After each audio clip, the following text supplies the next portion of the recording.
evening, morning, everyone.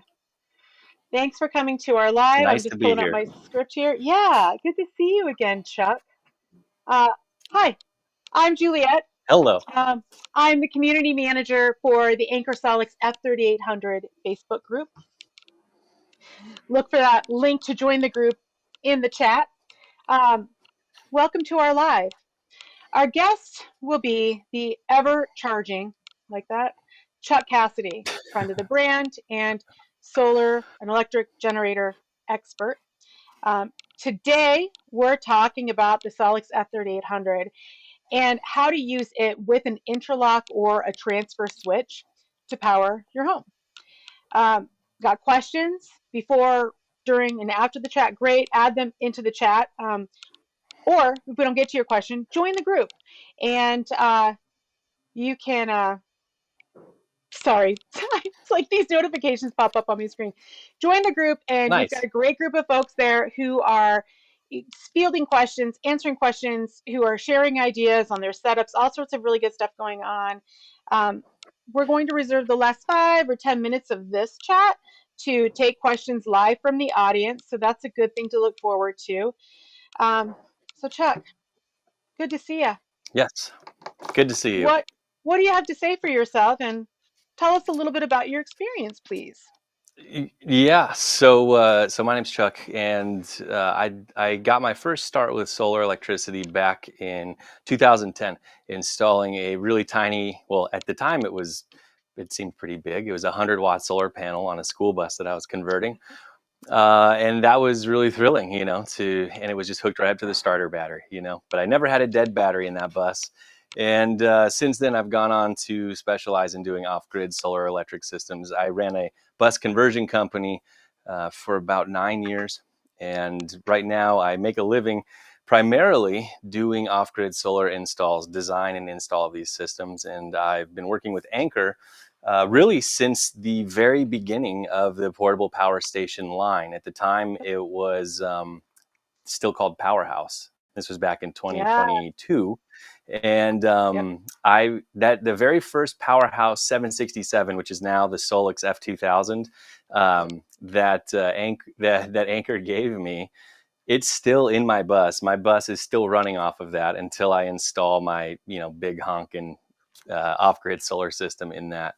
And that was 2 years ago, and it's still working great. But in the meantime, I've been working with Anker a lot as a brand ambassador, and I've also talked with their product designers, and am really familiar with pretty much their whole line of products, at least all the ones that I've Yeah. been able to get my hands on so far. And so that's my background, and I have a lot of experience installing the Anker SOLIX F3800, both with automatic transfer switches, manual transfer switches, generator interlocks, and the home power panel. So I Well, I feel want pretty equipped to answer any questions about those. yeah, I have no doubt that you are. You are a man of many electrical panels and setups. I want to talk really quickly a little bit about the difference between a transfer switch and an interlock, which is, of course, today's topic. So Yes, yes. I hope that There that's we not go. reversed for people. Can you see that all That right? looks right on my end. Yeah, I can Good. read that. I don't have to Well, hold a I'm going to mirror assume up it to works for that. everyone. So, just really quickly Yeah. at a very high level, these are the key differences. So, the transfer switch can be manual Yeah. or automatic, a little more cost. The interlock, it's like plug it in, it's not automatic, lower cost. Both of Hmm. these options work with the Solix F3800, and both are considered DIY friendly. Now, like, that's, a personal judgment. So we're going to trust you to make the best decision Yeah. for your situation. Yeah, absolutely. So the main function of a transfer switch or an interlock, and the home power panel actually, is to give you the ability to power your breaker panel, and therefore your home, from a source that isn't the grid, while making sure that whatever is powering your home isn't also trying to power the rest of the grid. That's obviously would overload your equipment, but it would also endanger anybody out there trying to repair the power lines if they're down for that reason. So the big function is connect your system to your panel and make sure that whatever you're connecting to your panel cannot backfeed into the grid. That would be a major problem. And if we're talking about the differences between, a transfer switch and an interlock, there's a couple of flavors of transfer switches out there. The most common type of transfer switch is really built around generators, but what you do is you have a separate panel that you pull out the circuits that you want to be powered by your generator, or in our case, by our SOLIX F3800, Yep. into that separate panel. And on that panel, you can select for each circuit whether you want it to be powered by the grid or by your backup source. So for us, it would be the F3800 here. The cool thing about that is you can pick and choose which circuits get power in the event of a backup. But the bummer, in my opinion, is that you have to pick and choose which circuits get powered in the event of a backup. So with a transfer switch like that, I've got this panel, it's got room for 30 circuits on it. And most transfer switch panels are going to have like 6, maybe 12 or so. And so you have to pick and choose. And if your house or structure is already built and wired, that means coming into your breaker panel and unwiring those circuits and moving them over to your transfer switch box. To me, that's a bit of a bummer, because for most of us, hopefully, this is something that we want to get up and running really quick, and we want to keep it easy as possible since we're going to be the ones doing it. So the automatic transfer switch and a manual transfer switch, they all necessitate rerouting your circuits to another box if you want to use them. The big advantage, in my view, of a generator interlock kit is that it will power your entire load center from just the addition of one circuit breaker and this manual interlock device. That basically means that the only time you can send power to this unit is if your main breaker coming in off the grid is in the off position. Now, a drawback is, of course, when the power goes out and you flip this on, if you've got a lot of loads turned on, you're really going to be pulling a lot of power. So you'll have to come in here and manually shut off the loads that you don't want. But the install process for this is much, much simpler. And I can talk about the install here, if now seems like a good time to talk about the Well, installation, or I I can want to back us up compare just it a to the tiny bit. HPP if we want. Yeah. Yeah, well, can you talk briefly about the HPP and how it is again different from these two things? Yeah. And then I want to know why you would choose an interlock over a Yeah, transfer switch. So HPP totally. first. Okay. So the transfer switch and interlock situation, they're semi-automatic, I would say. If you install the HPP, which is the home power panel, which is designed to integrate like really seamlessly and on like a software level too, with the F3800, you get a few advantages. And I think the biggest advantage, if we're talking about backup power, is that it is totally automatic, and the switch over from grid power to, so if the grid goes down, to this taking up the loads and running everything is fast enough that most electronic devices, most appliances, all those things, they'll stay on. And like in my case, the internet wouldn't even need to reboot. So it's really automatic. The grid drops out, you'll maybe get a slight flicker in your lights, but everything stays up and running and it's seamless. That's Right. really nice if you need that kind of constant uptime for your electrical loads in the event of a grid failure. The other thing that The the HPP, HPP I want to offers, point out. Yeah, I want to yeah, point out the HPP has a 20 millisecond switchover time, which I am yeah, told by people who know a lot about this kind of stuff, that is that is nothing. Like anything you're going to run in your yeah, home, unless you're doing something really scientific, unless you're running like, like a DNA lab, oscilloscope like or something. you're going Yeah, to be fine. Yeah, yeah, there you go. And yeah, it's going to be yeah. fine. You won't notice. Like you really won't know that there's a power outage until you get the No, alert on in your app from the totally. HPP. So talk to Yeah, us about that's why a we really would great choose. feature. It is a really great feature. What and that's of course a more complicated project, still DIY, but a little more complex than the interlock or I'd the say, yeah, transfer switch. it's quite a bit. It's of the three, the HPP is the most complicated install Yeah, because you are taking the mains power coming into your home and basically putting the HPP in between that and your breaker panel. Yeah. So you're going to be dealing with thicker cables, and everything's a little more intense. But I would say the other advantage of the HPP is that when you have that up and running, you have the app you can control it with, which you can't do with any of these other options. And then you can also set it up and use it to save money by programming it for time of use metering, if your utility charges different prices depending on the time of day for electricity.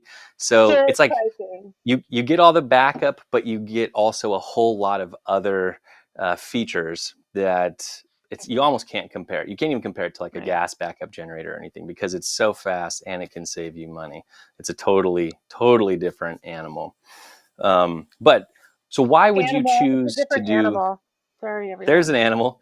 So He why has would you to. choose to do a generator interlock instead of the HPP or a transfer switch, a conventional transfer switch? To me, I think the two most compelling reasons are that the generator interlock kit is the cheapest one to install. You can get a kit that includes the breaker, the brackets, and an inlet box for around 100 to 150 bucks, depending on your panel. And then all you have to do is buy a standard 30 amp, this is like a cord you would use for an RV, honestly, and plug Tell it me in, again. and you're What good to do go. you have at your right behind you? What do you have? Is it transfer switch, Yeah. interlock? So this is an interlock, which is what we have Okay. here. And I can kind of Okay. give you a little zoom Yeah. in on Zoom the in. panel. So here you can Good. see the interlock itself is comprised of this plate, which mounts onto your breaker panel, and then a second breaker that you install here in this first position. And what happens is, if you want to run this panel off of the Solix or whatever the source is, you would come in here, you would flip this main breaker to the off position, and then that allows this block off plate to slide up, which allows you to then turn on this breaker here. And this breaker is the breaker through which the power from the Solix goes into the breaker panel. So you can see how the only time that breaker is on is if this one is off, and vice versa. That's how we prevent backfeeding into the grid.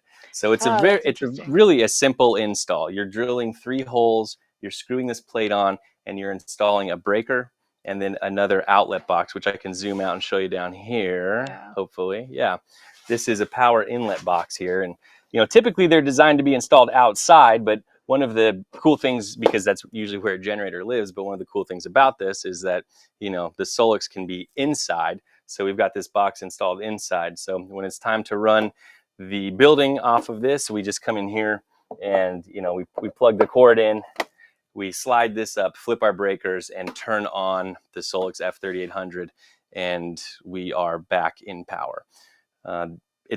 It's the most straightforward install, and it's the cheapest. So if you're just trying to get in and have the option to use this for backup power from time to time, this is the easiest way to go. Now, if your grid goes down all the time, something like the home power panel would be a better choice. Or if you're trying to save money with the time of use metering, that would probably be a better choice for you. Or if you want to be very selective about which loads get power and when, based on if the grid's up or not, you could do a conventional transfer switch where you have to separate the circuits out into a separate panel.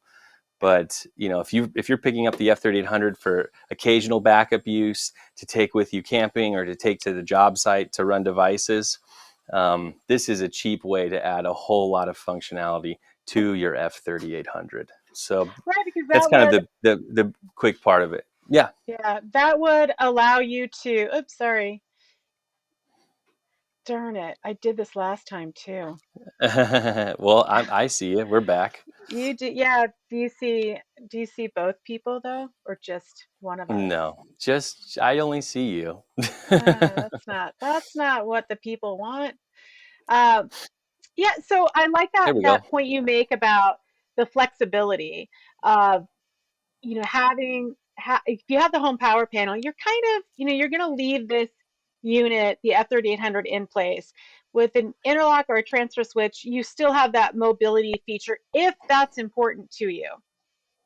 Yeah, and but also with the home power panel, you can take the F3800 and disconnect it from the home power That's panel, true. and it Yeah. won't affect the operation of the home power panel. It will, I mean, obviously, if the grid goes down, it won't have anything to run your loads with Right. because you'll have the And you're not F3800 really somewhere tied to else. your But house. You're not going to lose Yeah, it power to your doesn't house kill if you power even to use. your house. Yeah. Thanks for correcting No, me and on that. that is something that people do ask. They ask, "Hey, if something happens to my F3800, if I have it somewhere else and not plugged into the house, is my house still going to run okay?" And if your house will run just fine, it will not be interrupted one bit. Yeah. Um, but yeah, in this case, it wouldn't matter if it was plugged in or not, because you have to manually come over and select it and turn it on if the power goes out. That's right. That's right. So that is the interlock That is the that you've interlock. just Yep. described. So can you talk to us a little bit about a transfer switch? Why did you choose the interlock for your setup here? Yeah. The main reasons I chose the Interlock were it's way cheaper than transfer switch.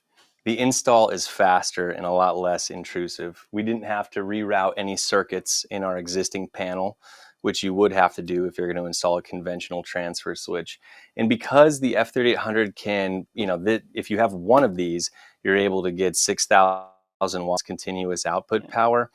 Um, that's enough to where I feel confident whatever's just up and running standby, like lights and our propane heater for the shop and all of those things, it can power all of those. So I'm not worried about having to eliminate circuits. If you were running your home Right. off of a really small generator, like a gas generator that's say 2 or 3,000 watts, then the transfer switch might be worth it. But I mean, between you and me, I kind of think that that transfer switches in general are just like a little bit outdated.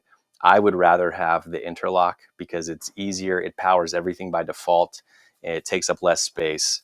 Um, And it's it's my easier to go-to. install, Yeah, and it totally. And costs less. yeah, It's yeah. it There's sounds like there's a a lot of great advantages there. it sounds like an interlock is a really great step for someone who's like, I want to get into a backup power solution. And I also maybe kind of, I'm a little autodidactic and I want to teach myself how to do these different things. This sounds like a great way to like leverage the investment you already have in the F3800 because, they're Yeah, not inexpensive. So yeah, no, you're just exceeding, you're just using it to its max, to a greater potential with less cost, yeah, and you get to learn a little something yourself in the meantime. Can you talk about yeah, the installation and like what resources did you yeah. use to install? Yeah. So if you want to install an interlock kit, the first step is determine what brand and model of breaker panel you have, and that is like pretty much standardized to be on the inside of the cover panel for your breaker there. So on this, I'll give you a little zoom. Um, you can see here, this is a Leviton panel that we've got. And so then I went, honestly, I recall the name of the website being like generatorinterlockkit.com. And you just, look up your brand of breaker panel and specify what amperage of breaker you want. And that's based on the output of the device you're using. So mine was a 30 amp interlock kit because the output of this is rated to 25 amps if you look on the side here where the Yep. EV port is. So you pick up your interlock kit, and then for me it was just as simple as installing and mounting our inlet box, which you can see down here. I'll zoom out a little bit so you can get that on the camera there. You've got the interlock inlet box here, which is just a regular generator inlet. And then you need to pick up the cable so that it can go into the port on your Solix. And I myself am partial to the locking type Yeah. plug. This is a NEMA L1430, the L standing for locking. You could, of course, use this plug here. It's not locking though. And I like, you plug it in, you twist it a little bit clockwise and it locks it into position. Why I do you I prefer prefer that that personally. locking? Yeah, why do you prefer that locking?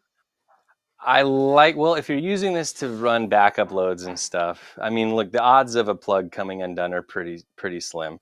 Sure. but I like having something that gives me the positive, the twist, you feel it lock, it's in all the way, and I can pull on this and it's not Yeah. going to go anywhere. So I'm It's partial to that affirming. myself. And yeah, totally. But Does that's it all you need. lock So you on? need the cable, the inlet box, and the interlock kit. Does it lock? Does it twist and lock on that interlock port Yeah, it on your locks wall on as both well? sides. Nice. Yeah, Okay. it Great. does. It does. That's great. It does. So Okay. you can buy all of this for under $200, um, Amazing. and be off to the races. Well, Yeah. did you have to? Did you just know this because you're really smart, or did you use some YouTube resources? Like, did you read? um, well, yeah. So I guess I just kind of intuitively knew how this product worked. All you have to do is, if you look at the interlock panel itself, it's pretty obvious how it works because it's all in front of you. It's just a mechanical device that makes it so that either the main breaker can be on, or your input from the inlet can be on, but not both at the same time. So it's really just a metal panel that blocks it. So you look at that and you're like, oh, I get it. It's just there to make sure only one can be on at a time. And then from there, it's as simple as wiring an outlet. Even though it's an inlet, it's the same thing. We have the box here, which is our inlet, and it just goes up and it's wired into a circuit breaker. And the circuit breaker, an AC circuit breaker, can go both ways. So it can be input or output. It's all good there. That's And awesome. that's all you got to know, really. We actually can move into some questions now, if you're okay with that, Oh, Chuck. nice. Sound good? Yeah, yeah. Let's get some Because once questions again, going. we Yeah. had some interest. So our first question is from Jim.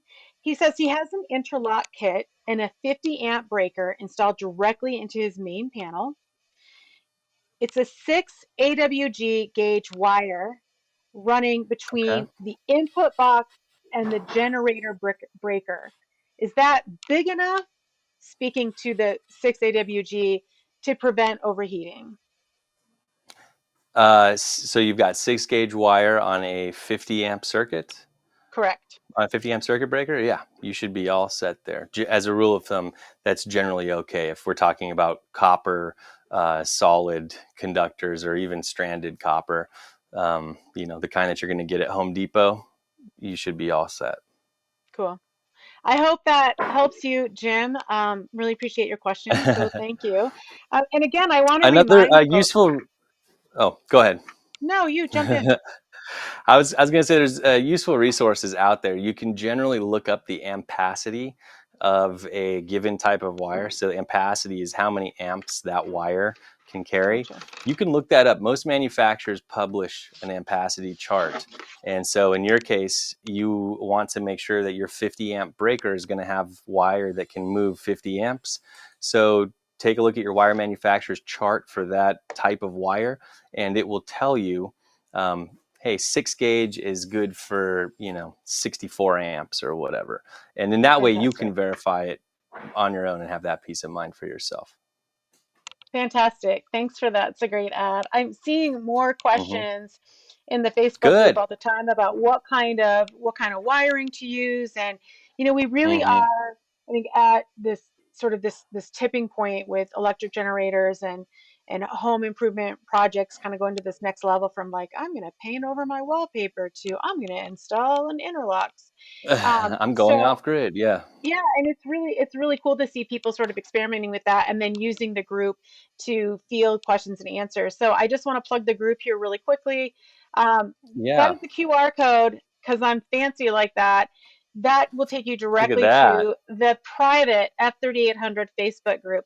This is where people ask questions, they get answers, they share their setups, and it is a force for positive learning and goodness all the time. All right. Next question from I hate this part. I don't want to mess up people's names. So It's okay. I'm saying it in my head silently. Alvaro. From Alvaro. So he says, what happens when I lose power from the grid? The interlock has to be activated manually? Yes, it does. That's And what right. happened? Yep. What Yep. that is like that is Alvaro, sorry. Friend.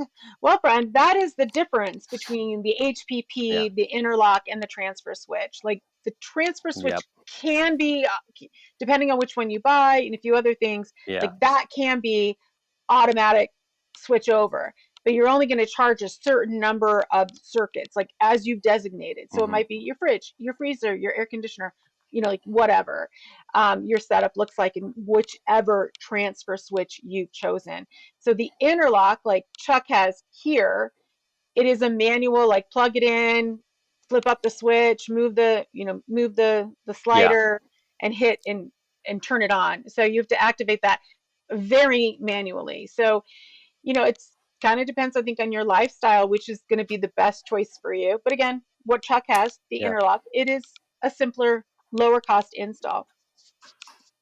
Yeah, definitely. And So, if you're running a HPP or something that's electric instead of a generator, even if you have a totally manual, interlock like this, the startup time is going to be a lot faster than a gas yeah, generator. The power goes out here. yeah, To be honest with you, we just leave this thing plugged in all the time. We don't leave yeah, it on, but we leave it plugged in and charged. And if we need power, I come over here and once I get to the panel, within, I don't know, 10 seconds, we can be up and running again on power. So yeah, it's still pretty fast, but if you want uninterruptible power, this is not the way to go. yeah, yeah. But it might be a place to start, like just because it's an easy thing Yeah. to, or it's a lower hurdle to, lower and lower level entry point to get into this kind of backup thing. Hmm. But it is manual. You have to be around for it to, keep your freezer running, etc. Yeah. Next Yeah. question. Does this system operate? I love this question. We get AC, prepare yourself. Chuck, we get AC Okay. questions all the time, as you well know. This person, Musad, wants to know if this system will operate their AC splint unit. Is that a word? Is that a splint or a split unit? I Isn't think it they're like talking about a mini split, mini which is a split? type of Yeah, AC unit. Yeah, or right. a split unit. But The this guy, answer he's really is smart. Tell me what the answer is, he's a because smart if guy. your answer is, Well, he says 18,000 BTU plus lighting. so it's an 18,000 BTU mini split plus Yes. just lighting, which I'm assuming is probably all LED at this point. Yeah. Let's I assume. this would be able to run an 18,000 BTU mini split, no problem. You've got Yay. 6,000 watts here available to you, and the cool thing about mini splits and split type units is they themselves have an inverter built into them.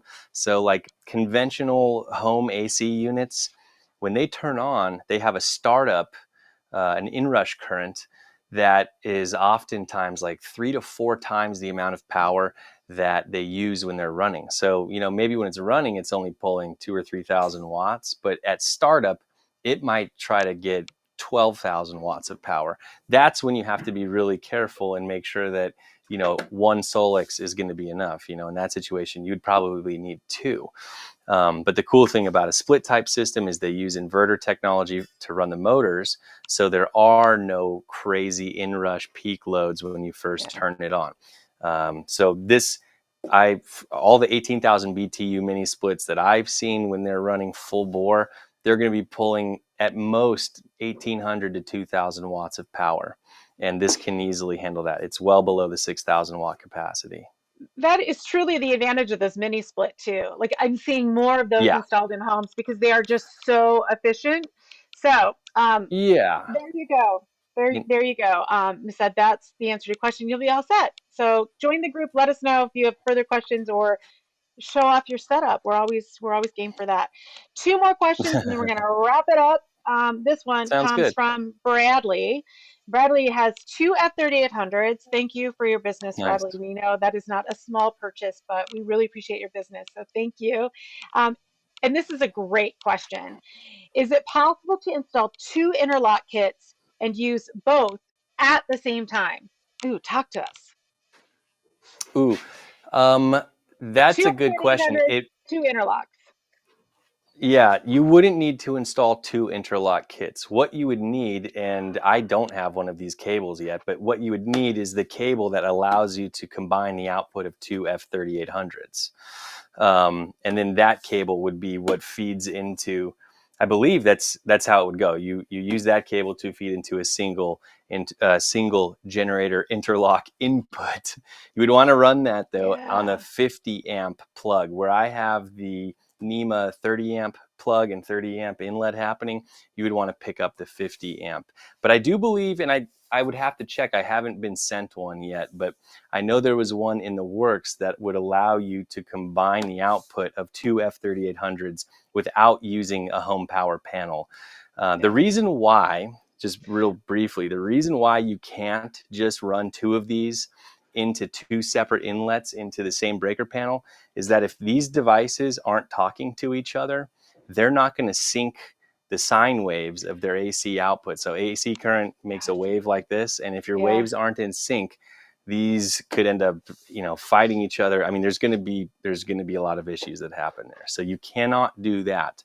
But if you want to run two, I believe that Anker has recently come out with the cable that allows you to parallel these up together. We do. And I And have requested one for you.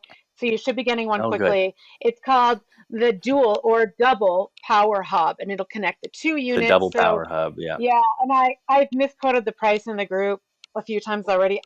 It's retailing for 250 Okay. or 229. Cool. It's one of those. So Okay. that is point. We are out of time, so if folks need to go. I want to say thank you, but I do Okay. want to get to Andrew Castro's question because Andrew, Yeah. Yeah. Let's I do it. I Let's get one more said Andrew, question you in. got to ask him. You got to join the chat and ask, and here he is. Join the group. Tell us, what's going on in your F3800 world. That's how you do it. Super easy. Thanks everyone, but stick around for Andrew's question because this is a good one. Okay, Andrew's question. Can we get the full 6,000 watts from the L1430? Or is it split between 120 and 240 outlets on the F3800? That's a great question. Okay. Yeah. So the way to think of the output of a F3800 is you have two legs of 120 volt AC power available to you, and each one of those legs will put out 3,000 watts. When you combine those legs together, that's when you get 220 or 240, whatever you want to call it in our goofy nomenclature. So essentially, the way to think of this is if you have a 120 volt load, that one single load can't exceed 3,000 watts. Okay. If you have multiple 120 volt loads spread between those two legs, the sum of that can be all the way up to 6,000 watts. I hope that Wow. makes sense. But you cannot pull 6,000 watts from one 120 volt AC load at a time. It's not going to work. If you had two of them, it would. But that 6,000 watts is split between the L1 and the L2 inputs on your breaker panels. Like, on a typical breaker panel, at least in North America, you have your line 1 at 120 volts and your line 2 at 120 volts coming in, and it splits all your loads between that automatically. And then if you have a 220 load, it taps into both. Well, the same is true for this. You've got an L1 and an L2 output. Each one of those can give you 3,000 watts. If you have a single device that pulls 3,000, 4,000, 6,000 watts, you cannot operate it from this unless it is a 220 volt load. It won't work unless you get two of these. Now, if it's a 220 load, you can pull all 6,000 watts out of this to run that one load, since it's 220, which is a combination of L1 and L2. I know it's a little bit confusing, but Well, that's this is what the I'd like hurdle to of do with living in that. North America. Yeah, this is what I like to do, Chuck, and I hope you don't mind, but I want to make this into a Facebook group post because I think it's a really valid Yeah, question that people are asking, and then I'm going to for have you sure. proof it and make sure that it reads Yeah, correctly. We'll do that next week yeah. because I'm headed camping this weekend, and you know, Good. Are you going to I don't. take a Solix product with you? No, I don't know. I was thinking. No, of course I am. I'm Are you trying taking. to get away from it all? No, I really do look forward to using this equipment in the field and Yeah, making some content with it. I'm going to bring yeah, for my sure. trusty C800 Plus, my 400-watt Yeah, solar panel, and my that's EverFrost all you cooler. need. I feel like Yeah, that's going to be a good that's setup. We're plenty. headed down to Buena Oh Vista, yeah, Bonnie, oh yeah, like right on the yeah. right on the You're going to be Arkansas. set. I know. Yeah, I'm that's so plenty looking of forward juice. to it. Yeah, and it's such a great Cool. part of the country to camp in, as I'm sure you know. Chuck and I, Mm-hmm. for the people who are still with us, Chuck and I, he has roots in Colorado, and I live in Colorado now, so it's a great state That's for right. adventurers.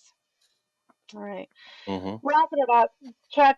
Thank you again. I mean, we really Yeah, appreciate my your pleasure. support for the brand and your influence and sharing your knowledge with us. This is Yeah, happy truly, to answer these questions. chats are truly our solution to helping our consumers better understand our product, how to use it, get questions answered in real Yeah, time, and then watch the podcast later or the chat later.